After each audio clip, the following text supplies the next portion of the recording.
Right now, the U.S. Justice Department is charging a government contractor with stealing classified information from the National Security Agency. We're learning the FBI secretly arrested the suspect back in August after raiding his home, where allegedly agents found a trove of sensitive data. Here's White House Press Secretary Josh Earnest. I think any time that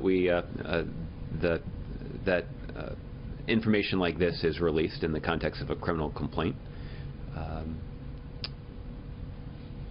the federal government is reminded of how important it is to be vigilant about protecting the national security of the country and information that is relevant to our national security. So this is certainly a situation that the Department of Justice takes seriously. Joining us now, one of the journalists who helped break this story, Matt Apuzzo, a Pulitzer Prize-winning correspondent for the New York Times. Matt, it's good of you to spend some time with us today.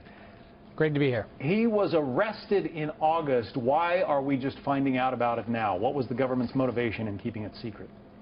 Well, they kept it secret, and the defense actually, it appears that they went along with keeping it secret. He was arraigned in secret, which means he showed up in court, and that was kept hush-hush. The government's trying to figure out the scope of this. They really are trying to understand, was this a guy who just collected a bunch of stuff over a long period of time, you know, a document collector, a document hoarder, or was he actually passing this information? And what's remarkable about this case is they've been investigating for, you know, they've had him in custody for over a month, and they still don't know the answer to that question. He is a Navy veteran, not the type of guy normally who would pop up on your radar as a potential spy, right? Yeah, he doesn't fit the profile of your typical insider threat, and the folks we've been talking to who know him, you know, say he's definitely not a he doesn't have political grievances with the United States that would make him, you know, more of an Edward Snowden type, where, you know, he's bringing stuff forward that he opposes. It doesn't appear, based on our reporting so far, that there's an ideological opposition to the work of the NSA. You know, so the government's really trying to figure out what made this guy tick and why did he have all of this stuff in his house and his car. I mean, he was keeping classified documents in the back of his car. And they don't know, according to your reporting, whether or not he shared it with anybody. They know that he gathered it, apparently. That's the accusation. But they don't know whether he may have turned it over to some foreign organization. Right, and as we know, you know, he has acknowledged, you know, I shouldn't have had this stuff in my house, but they haven't been able to make that link, and that's actually, from an intelligence standpoint, that's really frustrating, right? Because you want to know what's been compromised, right? And at this point, I think they have a sense that a large amount of information could have been compromised, but they don't know for sure that it was, and that's what this investigation is really all about right now, is what did he do when he brought this stuff home?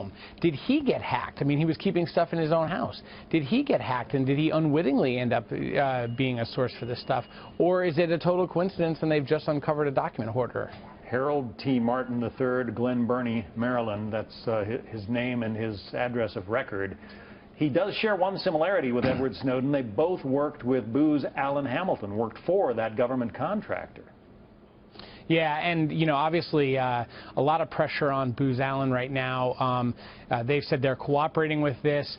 It's really a test obviously for government contractors like Booz and for the Obama administration and whoever is the president next, because we're supposed to be living in a post-Snowden world. There was intelligence reforms that were supposed to make it harder for people to just walk out the front door with flash drives or paper documents, and you know, they found a ton of that stuff at this house.